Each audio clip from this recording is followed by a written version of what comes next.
വിമതർ സിറിയ പിടിച്ചെടുത്ത ശേഷമുള്ള സംഭവവികാസങ്ങൾ ലോകം നിരീക്ഷിക്കുകയാണ്. 5 പതിറ്റാണ്ട് നീണ്ട അസദ് കുടുംബത്തിന്റെ ഭരണമാണ് വിമത നീക്കത്തിലൂടെ അട്ടിമറിച്ചത്. പശ്ചിമേഷ്യയിലെ സംഘർഷങ്ങളുടെ പശ്ചാത്തലത്തിൽ സിറിയയിലെ ഓരോ നീക്കവും ഏറെ നിർണായകമാണെന്നാണ് വിലയിരുത്തൽ. നിലവിൽ സിറിയ അതിസങ്കീർണമായ ഘട്ടത്തിലൂടെയാണ് കടന്നുപോകുന്നത്. വിമത സംഘടനയായ ഹയാത്ത് തഹ്രീർ അൽ-ഷാം സഖ്യകക്ഷികളുമായി ചേർന്ന് തികച്ചും അപ്രതീക്ഷിതമായാണ് ദമാസ്കസിന്റെ നിയന്ത്രണം പിടിച്ചെടുത്തത്.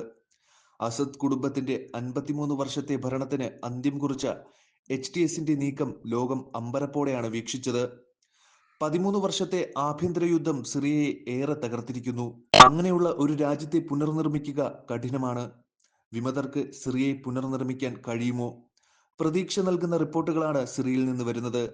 വിമത നേതാവ് അബു മുഹമ്മദ് അൽ ജുലാനി രാജ്യത്തെ പൗരന്മാർക്ക് പ്രതീക്ഷയുടെ പ്രതീകമായി മാറിയിരിക്കുന്നു.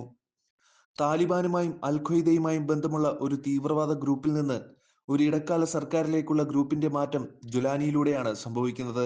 യുദ്ധാനന്തര സിറിയയെ പുനർനിർമ്മിക്കുന്നതിന് വേണ്ട പ്രവർത്തനങ്ങളിൽ സജീവമാണ് വിമതർ. അന്താരാഷ്ട്ര സമൂഹം സിറിയയിലെ ഓരോ ചലനവും സൂക്ഷ്മമായി നിരീക്ഷിച്ചു വരികയാണ്.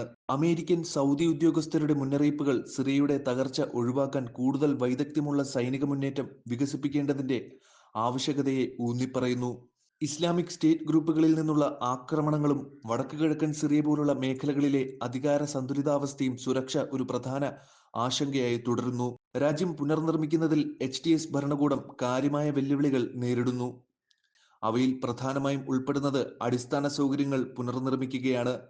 13 വർഷത്തെ ആഭ്യന്തര യുദ്ധത്തിന് ശേഷം സിറിയയുടെ അടിസ്ഥാന സൗകര്യങ്ങൾ സാരമായി തകർന്നിരിക്കുകയാണ്. പുതിയ സർക്കാർ റോഡുകൾ, പാലങ്ങൾ, കെട്ടിടങ്ങൾ എന്നിവ പുനർനിർമ്മിക്കേണ്ടതുണ്ട്. വൈദ്യുതി, വെള്ളം, ആരോഗ്യ സംരക്ഷണം തുടങ്ങിയ അടിസ്ഥാന സേവനങ്ങൾ സർക്കാർ പൗരന്മാർക്ക് നൽകേണ്ടതുണ്ട്.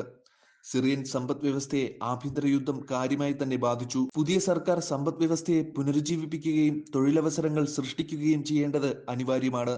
ഇസ്ലാമിക് സ്റ്റേറ്റ് ഗ്രൂപ്പുകളിൽ നിന്നുള്ള ആക്രമണങ്ങളും വടക്ക് കിഴക്കൻ സിറിയ പോലുള്ള പ്രദേശങ്ങളിലെ അധികാര സന്തുലിതാവസ്ഥ ഉൾപ്പെടെയുള്ള സുരക്ഷാ ആശങ്കകൾ സർക്കാർ പരിഹരിക്കണം. ഭരണം, സുരക്ഷ, സാമ്പത്തിക പുനർനിർമ്മാണം എന്നിവയുടെ സങ്കീർണതകൾ HTS കൈകാര്യം ചെയ്യുമ്പോൾ അന്താരാഷ്ട്ര സമൂഹം സൂക്ഷ്മമായി അവയെല്ലാം നിരീക്ഷിക്കുന്നുണ്ട്.